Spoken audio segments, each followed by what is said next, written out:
તો ખાસ ભાઈ તરફથી આપણને બેડ માટે 5 બેડ માટે 10,000નો સહયોગ છે અને ભોજન માટે પણ 1 લાખ રૂપિયાનો સહયોગ લોકોને અનુદાન પ્રાપ્ત થયું છે. શું નામ તમારું? સેવંતીભાઈ. ખૂબ ખૂબ આભાર ભાઈ તમારો. Thank you. ખૂબ ખૂબ આભાર. તાલુકો કડી. સો મહેસાણા જિલ્લાના ખેરકુમ ગામથી કેટલો સહયોગ છે?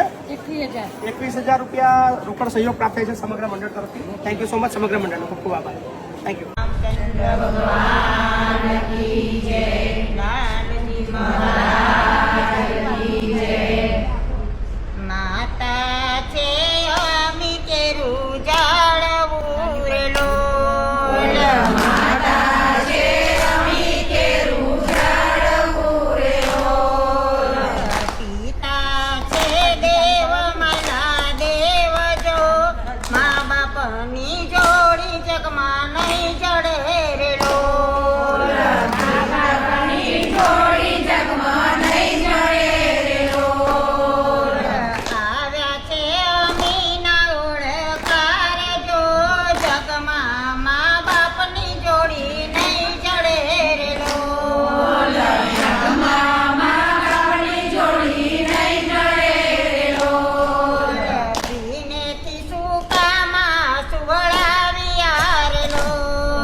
ભૂલી ગયા પોતાની જણી બેન જો જગમાં